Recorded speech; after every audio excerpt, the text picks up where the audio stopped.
addressed to be mailed, we're going to go ahead and, Chris, would you like to come up and tell them a little bit about you? Sure, good. And informally share maybe a couple, and you can record while. Yeah, we got to go on that. Oh, okay, fantastic. This is Chris Fleming.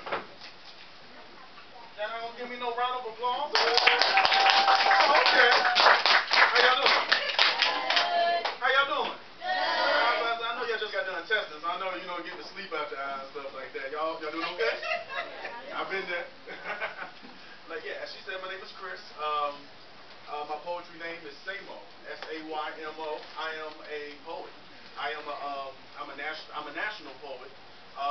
About 2 years ago, I sold everything I had and I moved up to Albany, New York. When I moved up to Albany, New York, I had ambitions to pursue spoken word poetry. When I got up there, I met up with some poets up there. I had to compete. They have competitions called poetry slams. So I had to go through a whole bunch of poetry slams to make the national team. So once I made the national team, myself and a few other poets competed in Boston at the National Poetry Slam. So that's where the best and the top performance poets of the whole nation come to one place to do poetry slams to compete and find out who's the best and all that fun stuff. But it's a real fun time. In 2013, we ranked 35th in the whole nation. So I'm going to share a couple of poems with y'all. One of them that actually did up there, and it's called Letters to My Unborn Children. I actually did this one for Miss Patricia. Actually did this. Did you? Yeah, I actually did it at my interview. I think this is what actually got me the job on the level. Okay. Are y'all ready? Ready. Yes. Y'all ready? Yes. All right, cool. Dear future son or daughter, it's me, your father. And I decided to offer this poem just in case we never get a chance to actually meet. Son, I often visualize you sitting across from me as I sit back in amazement of all the food that you stuffed in your cheeks in. Daughter, I often saw you standing on my feet at our first father-daughter dance, and me being in a trance because of the way that you gripped my leg so tight that the blood was not able to reach back up to my head, but that's okay. Because I'd rather you grip my legs and my arms than have to grip my hands through iron bars, son. I will be sure that you know more about cars than I did when I was your age. Because your grandfather, although a sage, was engulfed by eternity before he was able to teach me much. Such teachings of manhood I will be sure to impart within you. And no matter how imperfect I am, I will be sure that you, my son, will walk with your head held high, your back straight, and speak with an articulation that is your birthright to your descendants of kings. And I'll make sure that you, my daughter, will be the epitome, the epitome, and the definition of beauty, intellect, and pride. And you will not need to hide behind makeup, stuffed bras, no button pads, because your dad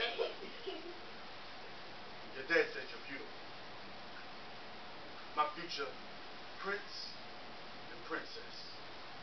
Royalty not yet born and may never be. I just wanted to let you know, while you're still in the galaxies, your father loves you. Awesome. Chris. Now, Chris, are you married? Are you married? No, ma'am. Okay. No children. No, ma'am. Okay. Wow, that you have a lot to, what's the word? The legacy of your poetry. Yes. Generations to generation. Yes. Awesome. Thank you. Let's see. I was thinking, because I wrote that one maybe about 4 or 5 years ago, and I was thinking, like, I want to write something new, right? But I couldn't think of something. So, this is what I do. Can I borrow a chair? A chair. Yes, that's right. So, this is what I normally do at a lot of my poetry shows or whatever the case may be. Call this the freestyle game. Who know what a freestyle is? What's a freestyle?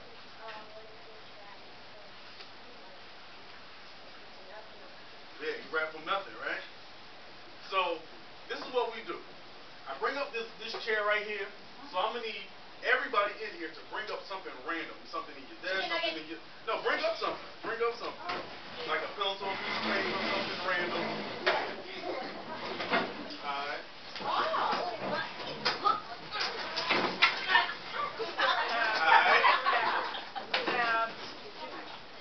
Comparing Alright. science. Awesome. Alright. Alright.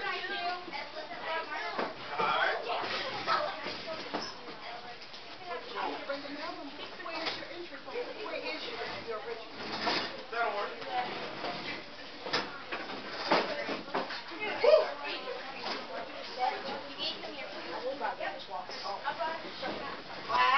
Now, hopefully, I didn't bite too much more than I can chew, but we're going to see what's going to happen. So what I do is called a freestyle game. What a freestyle game is, I get people in the audience to bring up the most random things that they can think of, and we try to make a poem happen out of thin air. Alright? So, I might need y'all help a little bit. Y'all think y'all can make a beat for me? Oh, yeah. Okay, I like that. Alright, y'all ready? Y'all ready? Alright. I like that. Okay. Listen. Yo, here we go. Okay, here we go. I'm about to show y'all about the freestyle show. And you know I'm about to words come from thin air. Pull it from the heavens and put it up in here in the chair. And you know how I get it. You know how I get it. My rhymes are straight prolific. I give it to you straight no chaser. And if I mess up, I just use an eraser to go back at it. You know how I get it. My rhymes are always automatic. Yeah, and you know how I get it. Real cool. And you know how I'm in. I'm 84 school. The elementary. And you know I stole. This is called the diary of a whippy kid, the long haul. And you know I'm from the stages. This is a long book, almost got 200 pages. That's amazing. That's how we go. Now what's the next thing I'm about to rhyme about, show? Yeah, like I said, I am amazing. This is a social studies book about the growth of a nation. Let's see. You know how I get it, yo. I turn on the page. I'm on the age of the radio. And you know I'm not hating. Let's see what's next to this thing, no debating. I'm about to turn to this page. Right now I stopped on this right here called the jazz age. And that's beautiful. You know that's my gift. Right here highlighters talking about Bessie Smith. And you know that it's true. She made a song called the St. Louis Blues. And you know I go long. And with the horn I be like Louis Armstrong. Now that's how I go. You know I get it. You know how I get it. My rhymes are straight terrific. And you know that I see ya. Old school hip hop stepping in my Adidas. And you know how I be. That was before y'all time. That was a rap group called Run MC. And you know that I'm the best of them. My favorite MC, he go by the name of KRS-One. That means knowledge brings supreme, open nearly everyone. And you know how I get it, son. And you know how I get it. You know how I get it. You know how I get it, man. It's straight up freestyle. This page is called like this style. It's talking about poetry right about now. Yeah, and that's something what's up. Matter of fact, we in April, National Poetry Month. That's where we at. Now let's get a little quieter. You know how I do, cause you know I'm a damn writer. This is what you do. You got a lot of words in your head. You can articulate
with me at all times. I keep a book in my locker at work. I have a book at home. I have some books in my car. I don't even watch TV. That's how much I'm an avid reader. So when you have more words, when you have more vocabulary in your mind, you can pull words from everywhere. You can pull words. I can literally have rapped about anything and everything in this room. This is just to show you how powerful your mind is once you use it to its fullest potential. Exactly. You understand what I'm saying? Yes, sir. So if you want to do that, what y'all got to do? Read. Awesome. So become avid readers. Because I see it like this. A lot of people say that you see with your eyes, which is true, but you also see with your brain. And the more words your brain has, the more things you're able to see. For example, right now we see a room, right? You have, like nice walls and stuff like that. But let's say my profession was an electrician who actually, worked all the lights and everything in here, right? They would also see a room, but they would also see the wires and understand the wires that's behind everything that causes these lights and everything to work. Now they're seeing the same thing, but since the electrician understands the wiring and how everything works, they're able to see so much more in this room than just me as a person who sees a room. So now, let's say we bring an architect in here. So we bring an architect in here. They will see the room, but they'll also see the measurements on how everything was, how the dimensions of the door, and how everything is able to be held up here. So we have an architect who's able to see the same room in another way. We have an electrician who's able to see things another way. And we have the regular person who's also able to see the room the same way as well. So, and how they're able to do that is because they learned their craft. And once you